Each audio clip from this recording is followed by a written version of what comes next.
الحمد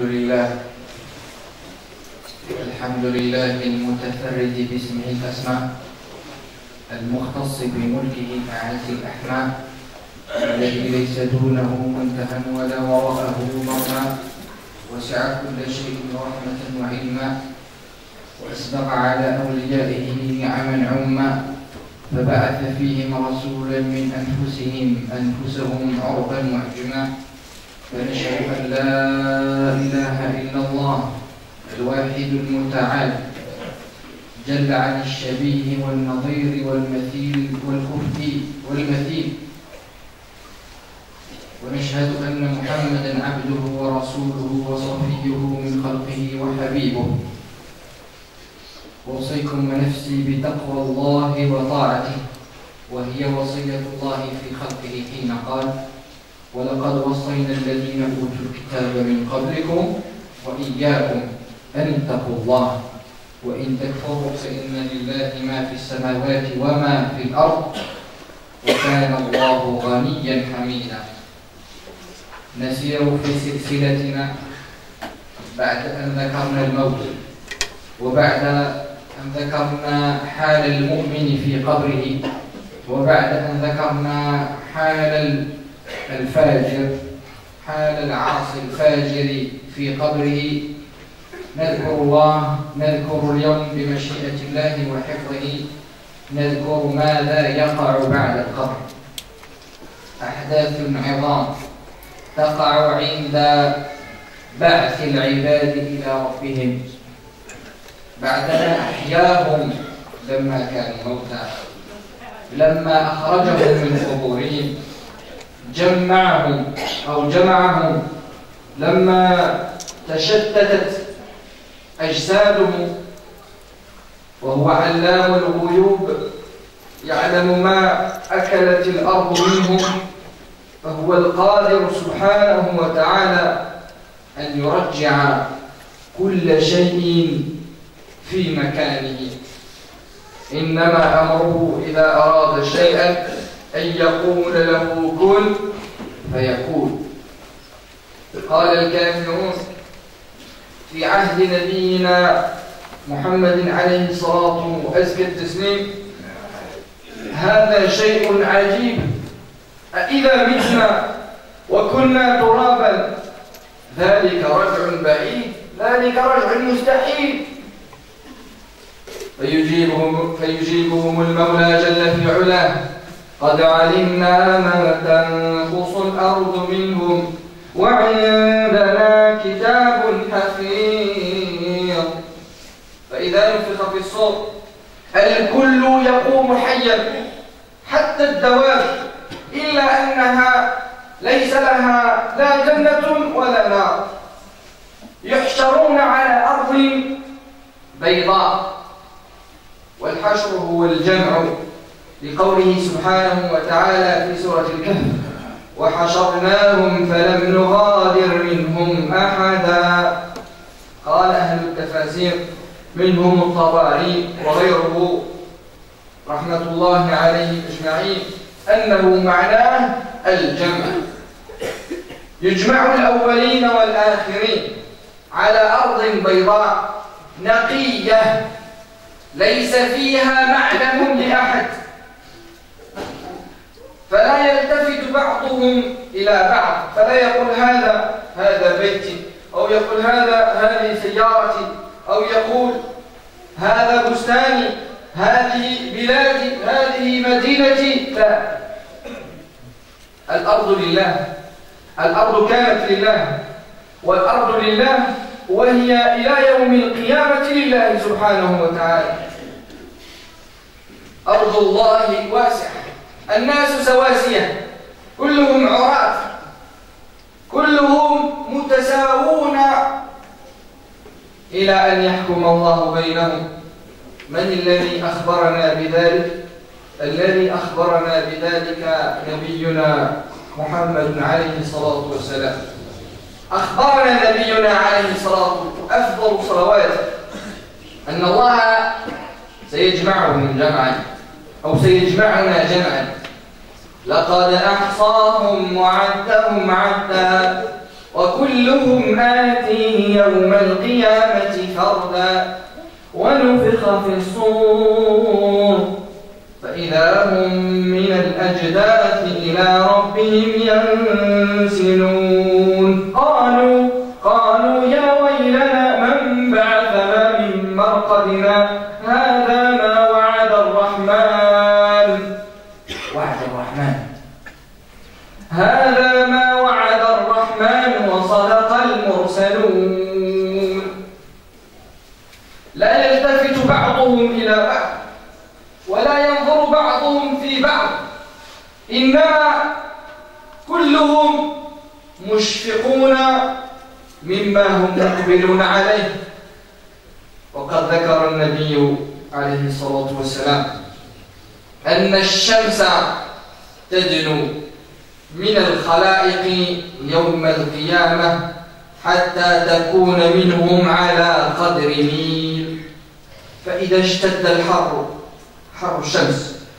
فإذا اشتد حر الشمس على الناس لا شجرة تظلهم يومئذ يوم لا ظل إلا ظله سبحانه جل في علاه. فقد روى أبو هريرة رضي الله عنه وأرضاه قال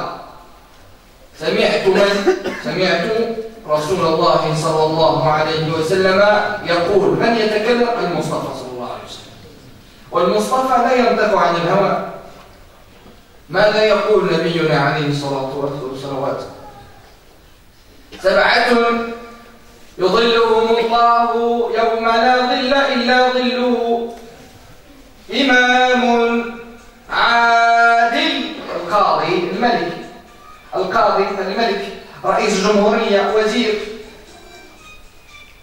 إمام عادل وشاب نشأ في عبادة الله ورجلان تحابا في الله اجتمعا عليه وافترقا أو وتفرقا عليه ورجل ذكر الله خاليا ففاضت عيناه ورجل قلبه معلق بالمساجد ورجل تصدق بصدقة فأخفاها حتى لا تعلم شماله ما أنفقت يمينه ليس كما نراه اليوم.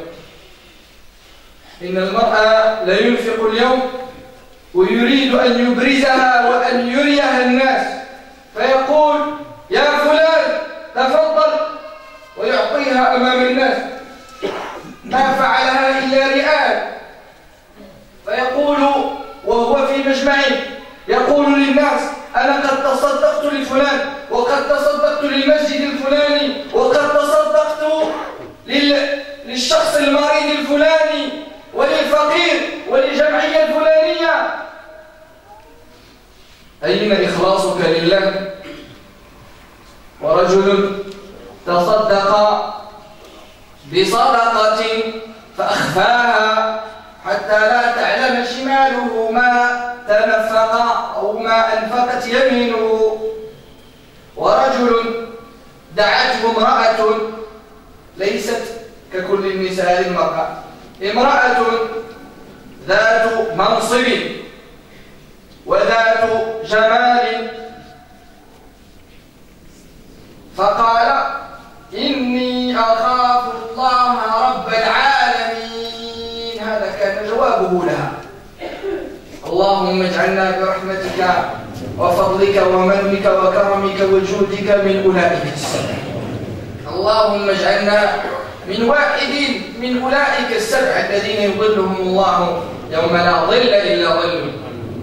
فإذا اشتد حر الشمس يكون عرقهم بحسب أعمالهم فمنهم من يبلغ العرق كعبيه ومنهم من يبلغ العرق ركبتيه ومنهم من يبلغ العرق إلى نصفه ومنهم إلى ثديه ومنهم من يلجمه إلجاما. ففي تلك اللحظة ينادي من ينادي؟ الله سبحانه وتعالى، والناس كلهم مجموعون.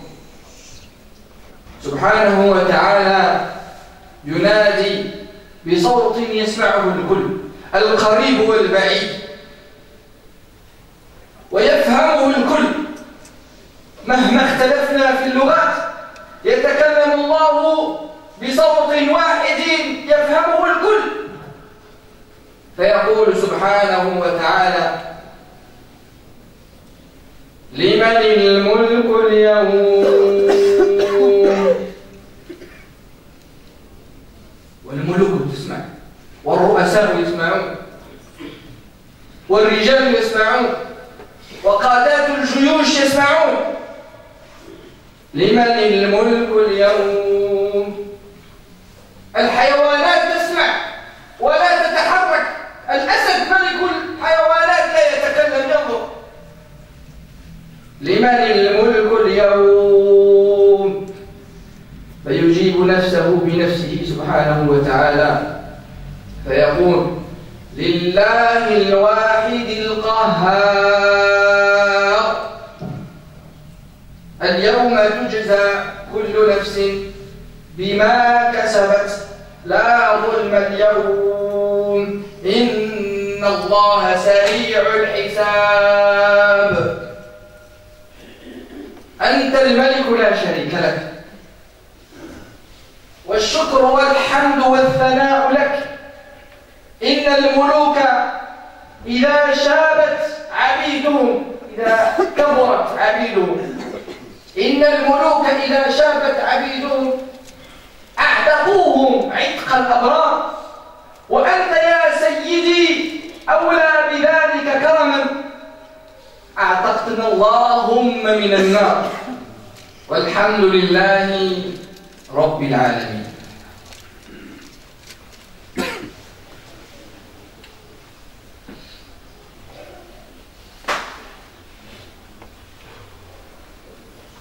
الحمد لله وكفى، صلاة وسلاما على عباده الذين اصطفى، لا سيما الحبيب المصطفى.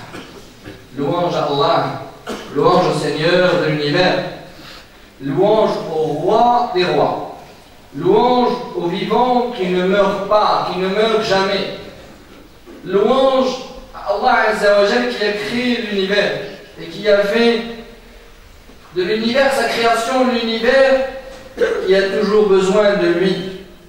Nous avons toujours besoin d'Allah Azza wa Jal. L'univers, il a besoin d'Allah Azza wa Jal pour pouvoir fonctionner comme il se doit. Nous avons besoin de lui, mais lui, il n'a pas besoin de nous. On témoigne qu'il est l'unique. On témoigne qu'il est le seul. On témoigne qu'il n'y a pas de divinité à part Allah Azza wa Jal subhanahu wa ta'ala. On témoigne que Muhammad sallallahu alayhi wa sallam, il est son prophète, mais aussi le dernier de ses prophètes et de ses envoyés, mais aussi son serviteur le plus dévoué. Après avoir évoqué la mort, après avoir évoqué la situation de l'âme pure dans la tombe, après avoir évoqué la situation de l'âme qui est impure dans la tombe, on évoque aujourd'hui qu'est-ce qui se passe après la tombe. Il se passe un jour pas comme les autres qu'on appelle le jour du jugement dernier. Allah il décrit ce moment dans le Coran, dans un verset il dit Ya ayyuhan nas, oh vous les gens. Là il ne s'adresse pas aux musulmans ou alors aux croyants, non, il s'adresse à tous ceux qui descendent de Adam wa Hawa. Et qu'est-ce qu'il dit? Ya ayyuhan nas, oh vous les gens. Ittaqu rabbakum, craignez votre Seigneur. Quand vous entendez Rabbakum, c'est plus que Allah. C'est pour ça, Alhamdulillahi Rabbi. Dans Rabbi ici, il y a la seigneurie. C'est pas juste Allah Dieu. Dans Rabb, c'est quoi la différence entre Allah et Rabb? C'est que dans Rabb, il y a la seigneurie. On est tous sous sa seigneurie, subhanahu wa ta'ala. Inna zalzalata as-sa'ati shay'un 'azim. Sachez que le cataclysme, ce tremblement de terre que vous allez voir, Allah Azza wa Jalla, il a décrit le jugement dernier comme un tremblement, zalzala. Il y en a qui l'ont traduit comme étant le cataclysme. Le cataclysme de l'heure est une chose épouvantable.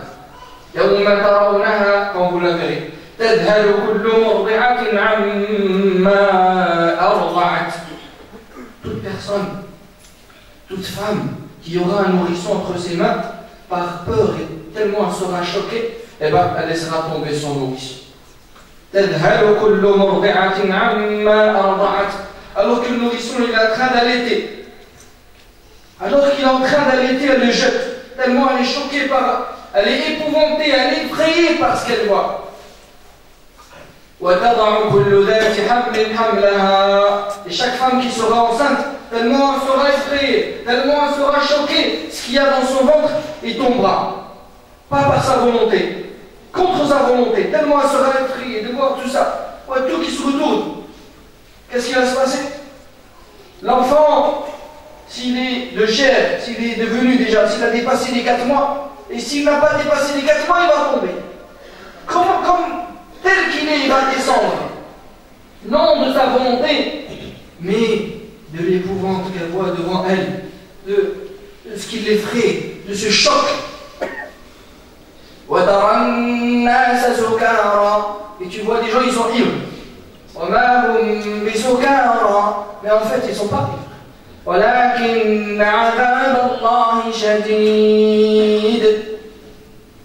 Mais c'est le châtiment d'Allah Azza wa Jalla qui est terrible. Le jugement dernier. La trompe elle va souffler. Et tout le monde va sortir de sa tombe. Et pour certains, qui leur corps s'est décomposé, la viande, les os, la peau, subhanahu wa ta'ala, qui est le plus savant, et qui sait où est partie cette décomposition, mais il va la rassembler. Celui qui l'a décomposé va la recomposer. Celui qui l'avait composé la première fois d'une goutte d'eau blanchâtre, il est capable de la rassembler une deuxième fois. Les associateurs, ils se moquaient souvent du prophète sallallahu alayhi wa sallam à ce propos-là. À ce propos de qu'on sera ressuscité. S'il y a une chose où ils se moquaient énormément, et souvent c'était ce point-là. Combien dans le Coran les associateurs disent, nous on leur répond, Allah Azza wa Jalla les répond. Et quand vous lisez dans le Coran, nous, ça veut dire qu'Allah Azza wa Jalla, de sa suprématie, il y en a ils ont dit, par exemple, c'est nous qui faisons revivre les morts, et ils ont dit, ben non, nous, et ben il y a Allah, il y a Ali, il y a Fatima, non, c'est pas nous que vous connaissez en français. Ce nous-là, c'est la suprématie d'Allah Azza wa Jalla. C'est comme nous on a le vouvoiement, Allah Azza wa Jalla, il a à lui seul, c'est nous qui le représente, subhanahu. Les associateurs, ils se moquaient souvent du prophète sallallahu alayhi wa sallam. À plusieurs reprises, sur ce sujet de la résurrection. Et c'est mentionné dans le Coran. Et ils diront, c'est qui va nous ressusciter? Réponds-leur, celui qui vous a créé la première fois, c'est lui qui va vous ressusciter une deuxième fois. Dans un autre verset, les mécréants de cette époque et qui ne croyaient pas à la résurrection, qu'est-ce qu'ils disent? Ils disent, mais c'est une chose étrange. Si on meurt et qu'on devient poussière, qu'on devient terre, c'est un retour impossible. On ne peut pas revenir de terre à l'os. La viande ne peut pas se recomposer. Ça, c'est dans la norme des choses. Ça, c'est dans tes yeux à toi. Mais Allah Azza wa Jalla, lui-même qui a créé une chose qui s'appelle possible ou pas possible, cette règle ne s'applique pas pour lui. Pourtant, elle s'applique pour nous. Allah il répond, nous savons ce que la terre ronge d'eux. Et nous avons un registre bien tenu, un registre qui ne se trompe pas. Tous autant que nous sommes, les premiers et les derniers, nous serons rassemblés. Et avec nous les djinns, et avec nous tous les animaux. Sauf que les animaux, après avoir été jugés, ils seront transformés en terre. Et ceux qui auront une mauvaise note à l'examen, ils espéreront être aussi retournés en terre.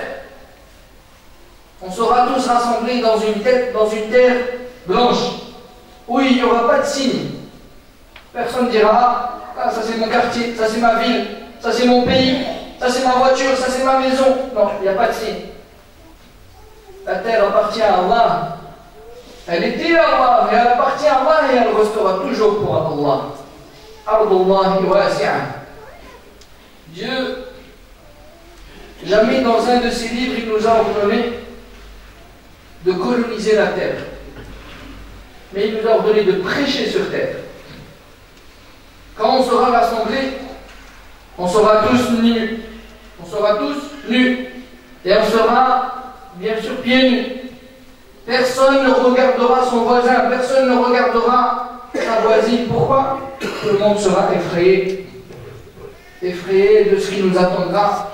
Le soleil sera au-dessus de nos têtes. Celui qui l'a mis à des milliers de kilomètres, il est capable de mettre ce soleil-là au-dessus de nos têtes. Ce jour-là, il n'y aura pas d'ombre. Il n'y aura pas d'ombre où se cacher. Il n'y aura pas d'arbre, il n'y aura pas d'abri. Certains, ils sueront à partir de leurs chevilles, d'autres à partir de leurs genoux, d'autres à partir de leur nombril, d'autres à partir de leur poitrine, et d'autres seront noyés.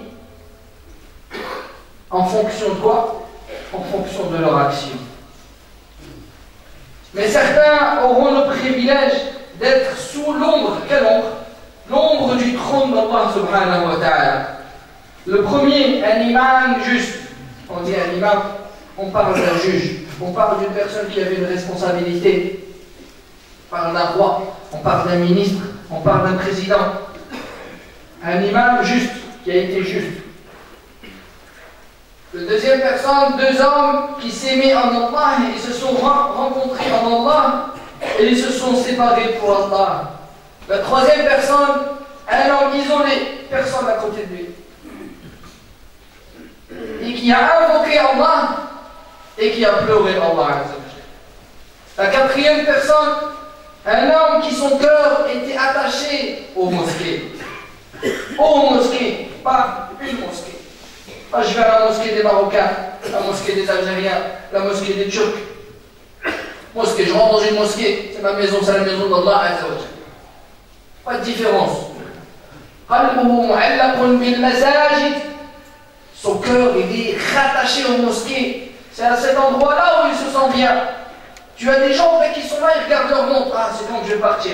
Celui-là, il a un déréglage. Il faut qu'il se règle. Il faut qu'il fasse une analyse pour voir qu'est-ce qui va pas. Il y a des choses qui ne vont pas. Il est trop rattaché à la passion. Son cœur, il n'est pas rattaché aux mosquées. Mais il est rattaché à la série qu'il va regarder le soir. Il est rattaché au sport qui l'empêche de prier à l'heure. Il est rattaché aux heures supplémentaires qu'il fait juste pour avoir un supplément et qui l'empêche de prier à l'heure. Il fait plein d'heures supplémentaires, il fait 20 heures supplémentaires et après il vient voir l'imam et lui dit comment je fais pour la prière, je ne sais pas comment faire. Est-ce que je rassemble, je laisse le soir, je fais comment, je prie dans ma voiture. Un homme qui fait une aumône, sa main gauche ne sait même pas ce que sa main droite a donné. Tellement il est discret. C'est pas il donne le billet devant tout le monde et il regarde avant de le donner. Dianès, il donne tiens 100 euros. 100 euros, il écrit bien devant tout le monde. Ou alors quand il est assis avec des gens dans une assise, il leur dit eh bien, il y a une personne qui est venue me voir, un pauvre, il le rabaisse. Allah Azza wa Jalla dans un verset dit qawlun ma'rufun wa maghfiratun khayrun min sadaqatin yatba'uha adha. Une bonne parole, elle est mieux qu'une aumône qui est suivie d'une parole qui rabaisse. C'est que quand tu donnes, tu ne vas pas le voir après devant les gens, tu vas lui dire et toi, tu ne te rappelles pas la dernière fois quand je t'ai donné 100 euros quand tu avais besoin? Une bonne parole elle fait mieux que ton aumône qui est faite pour les gens.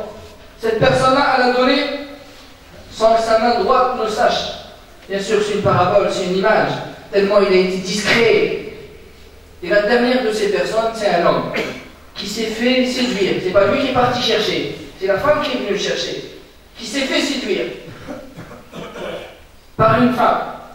Cette femme-là, elle n'est pas moche, elle est belle. Il s'est fait séduire par une femme. En plus, cette femme-là, elle est belle. Et en plus de cela, c'est une femme qui a un haut poste, qui est riche, qui tient une administration, ou qui je ne sais quoi. Et malgré tout cela, cette personne-là, qu'est-ce qu'elle a dit? Inni akhafu Allah rabbal alamin. J'ai peur d'Allah Azza wa Jalla, le Seigneur des univers. Le Seigneur de l'univers. On espère faire partie de l'un de ces sept, alors qu'on est tous rassemblés. On est tous rassemblés. Allah demandera à toutes ces créatures rassemblées, Limanil mulkul yawm, à qui appartient la royauté aujourd'hui? Les présidents qui seront là, les rois, les ministres. Comme quand il y a un roi ou une personnalité importante qui vient, il y a tous les rois qui viennent. Et bien, ils seront comme ça. Allah Azza wa Jalla, il va parler. Et tous les êtres humains, ils seront tous là. Ceux qui étaient riches, ceux qui étaient pauvres. Ceux qui avaient une importance et ceux qui faisaient partie du troisième monde qui n'avaient aucune importance. Du tiers monde.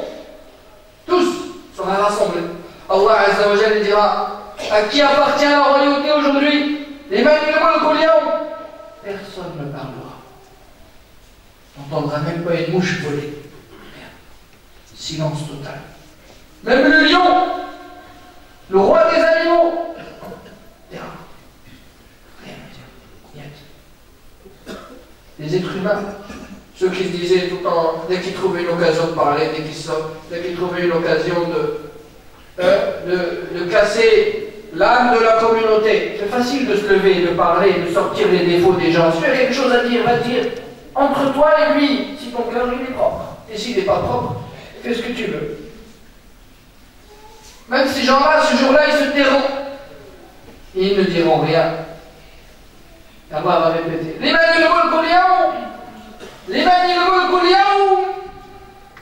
Allah répondra sa personne par sa personne. Et il dira, il l'a pour Allah, Al-Wahid, l'unique, Al-Qahhar, le dominateur, subhanahu wa ta'ala. Juste avant de faire le dua, je vous rappelle, comme je vous l'avais dit la semaine dernière, qu'il y a la mosquée de Grèce qui est venue pour collecter de l'argent. Aidez-vous dans le bien. Sinon on ne va pas les aider. Qui va les aider? Si eux ne nous aident pas, qui va nous aider? On attend toujours que les autres nous aident. Non, il faut qu'on soit une communauté qui s'entraide. Je vous rappelle la parole de Ali radiallahu anhu qui dit La tastahi min aqa'il qalil fakirmanu aqallu minhu. N'aie pas honte de donner le peu, car en fait tu devrais avoir honte de ne rien donner. Donc même si c'est un peu, mais donnez quand même fils ami. Mais quand vous donnez pas à la personne qui est en face de vous, mais vous donnez à Allah subhanahu wa ta'ala. Ça fait partie des aumônes qui sont perpétuelles. Et toi tu es dans ta tombe, et parce que tu as donné pour un puits, tu as donné pour une mosquée, tu as donné pour une école, toi tu es dans ta tombe, tu fais rien, et il y a des bonnes actions qui rentrent. Au fur et à mesure, à chaque fois qu'il y aura quelqu'un qui priera dans cette mosquée, et bien toi tu auras un pourcentage de ce qu'il fait. اللهم اهدنا فيمن هديت وعافنا فيمن عافيت وتولنا فيمن توليت وبارك لنا فيما اعطيت وقنا واصرف عنا برحمتك شر ما قضيت فانك تقضي ولا يقضى عليك انه لا يذل من واليت ولا يعز من عاديت تبارك ربنا وتعاليت اللهم اجعل القرآن العظيم ربيع قلوبنا ونور صدورنا وجلاء احزاننا وذهاب همومنا وغمومنا يا ذا الجلال والاكرام اللهم اشف مرضى المسلمين اللهم انت الشافي لا شفاء الا شفاء لا يغادر سقما اللهم اغفر لجميع المسلمين والمسلمات المؤمنين والمؤمنات الاحياء منهم والاموات انك سميع قريب مجيب الدعوات يا ارحم الراحمين صل اللهم على سيدنا محمد واله وصحبه اجمعين